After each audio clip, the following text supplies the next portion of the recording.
This singer's career spans almost the entire R&B gamut, from the exhilarating rock and roll of his early albums to the gritty, swaggering deep soul of his most memorable works.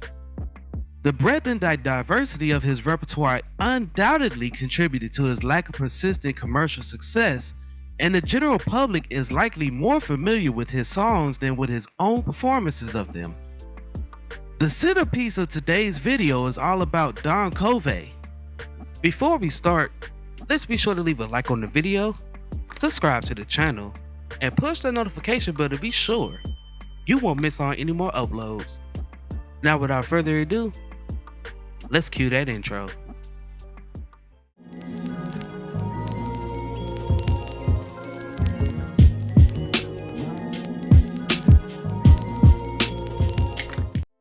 Donald Randolph Covay was born on March 24, 1938 in Orangeburg, South Carolina, to a Baptist pastor who passed when his son was 8 years old. The family soon relocated to Washington, D.C., where he and his siblings formed the Cherokees, a gospel group. However, while in middle school, some of Covay's classmates persuaded him to switch to secular music, and in 1953 he joined the Rainbows. This local doo-wop group had previously enjoyed a national hit with Mary Lee.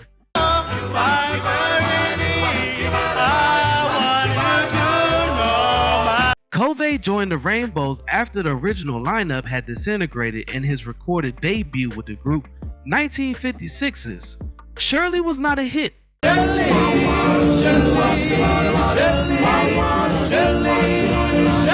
He stayed for one more hit.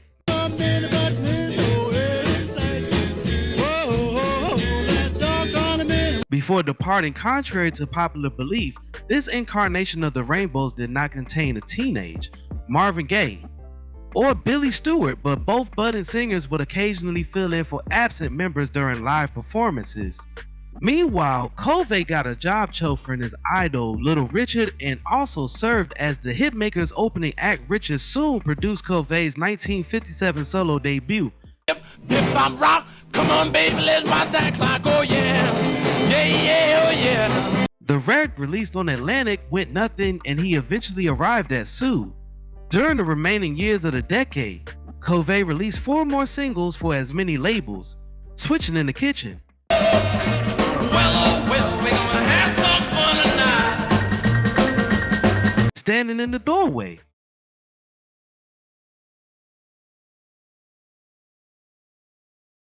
If you see Mary Lee,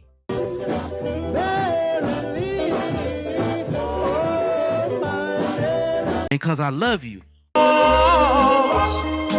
And I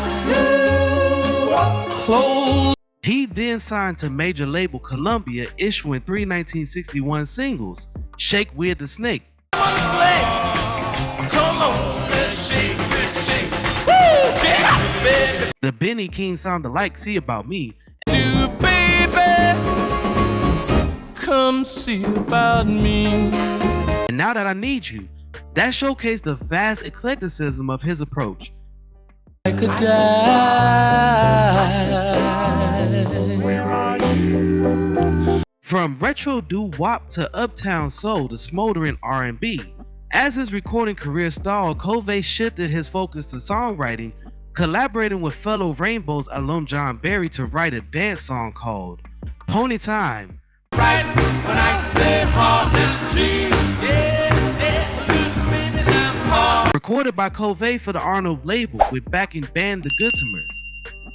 The resulting 1961 single proved to be his first chart hit, peaking at number 60 on the Billboard Pop chart.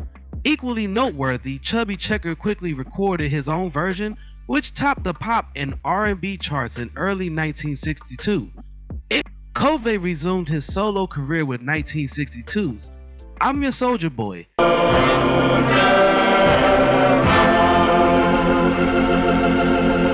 His lone effort for Scepter, he then signed to Cameo, scoring another minor chart hit with the Popeye Waddle.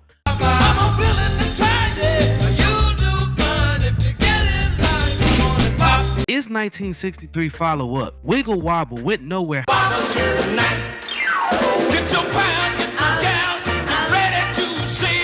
however, as did Ain't That Silly So hard to understand. George had that magic. and The Fraud, both cut for Cameo's Parkway subsidiary. At the same time, however, Covay continued an impressive string of songwriting hits, including Jared Butler's So You Can Run, But You Can't Hide, Gladys Knight and the Pips, Letter Full of Tears, and Connie Francis, Mr. Twister. He also wrote I'm Gonna Cry. Wilson picked his first song for Atlantic. Covay then joined the Tiny Rosemart label, where he began perhaps the most creatively rewarding period of his career. His first single for the label, 1964's Mercy Mercy, I said, if you leave me, baby, girl, it was recorded with the then unknown Jimi Hendrix on guitar and went on to crack the Billboard Top 40 after the Atlantic picked it up for distribution. The song is still an R&B classic, and it gained even more popularity a year later when the Rolling Stones recorded their own version for the Out of Our Heads album. Even with a cursory listen, it's impossible not to notice the massive impact of Covay's brash style and bluesy phrasing on Mick Jagger's own frontman persona. In the meantime, Covay squeaked back into the Hot 100 with Take This Hurt Off Me. be here till the Greyhound bring you back again, girl. Come back and take the Graduating to Atlantic on a full-time basis with 1965's The Boomerang.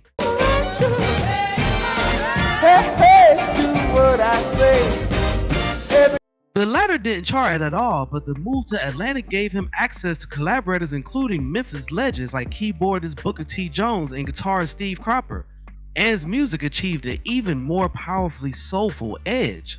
Please Do Something fell just shy of the R&B top 20, 8 days a week, girl. If you want me to now, and its follow-up, Seesaw, baby, I just never know where I stand.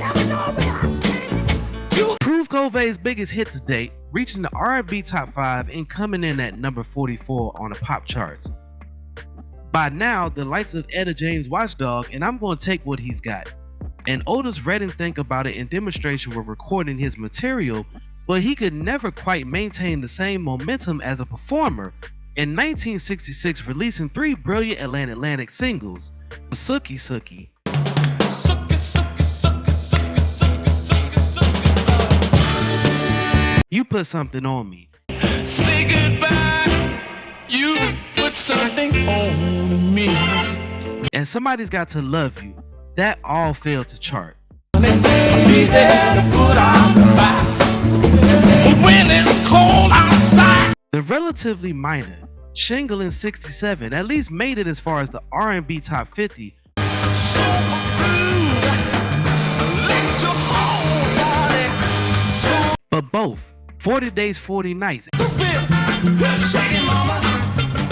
Oh, won't you come out tonight?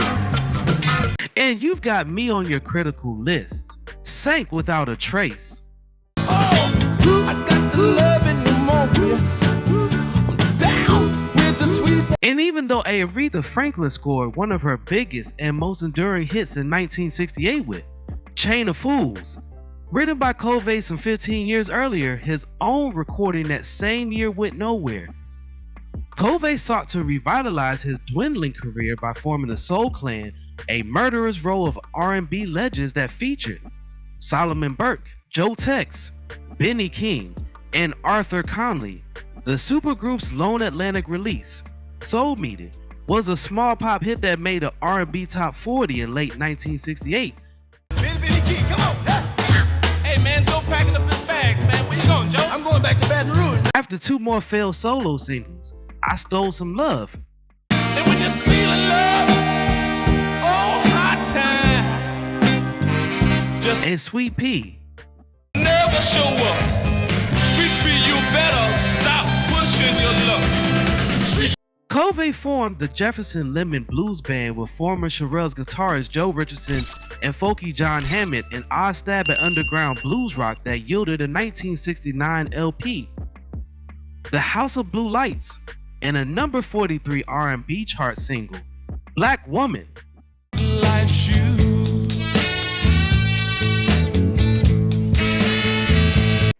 He left Atlantic for Janus in 1970, releasing a second Jefferson Lemon Blues Band LP, Different Strokes for Different Folks, before signing to Mercury in 1972 as an AR exec.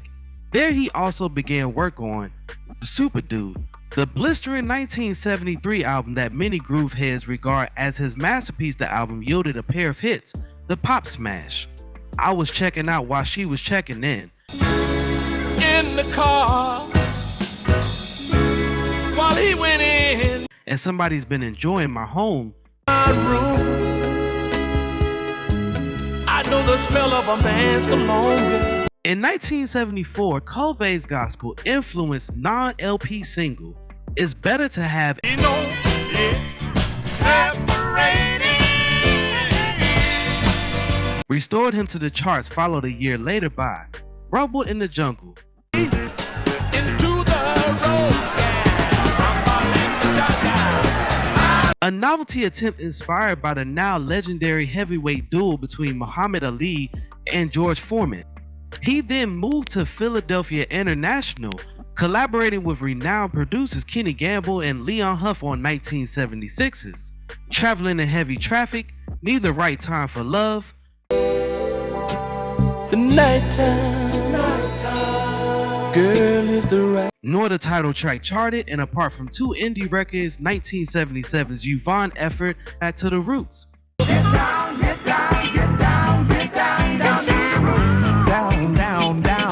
and 1980's Newman release, Bad Boy. Come on. Push in the bush. Covay's recording career appeared to be over. He didn't reemerge until 1986 when he provided backup vocals for the Rolling Stones' Dirty Work. In 1993, the Stones' Ron Wood reciprocated, joining Iggy Pop and Todd Rundgren on the tribute album, Back to the Streets, celebrating the music of Don Covay. That same year, Covay was awarded one of the Rhythm and Blues Foundation's coveted Pioneer Awards, but he could not attend due to the lingering effects of a stroke he had in 1992. He gradually regained his health, and in 2000 he released Ad Lib, his first new studio album in nearly a quarter century. Covay passed away on January 31st, 2015 at the age of 78 from another stroke. Now, before we go, I have a question for you all. What is your favorite song from Don Covay?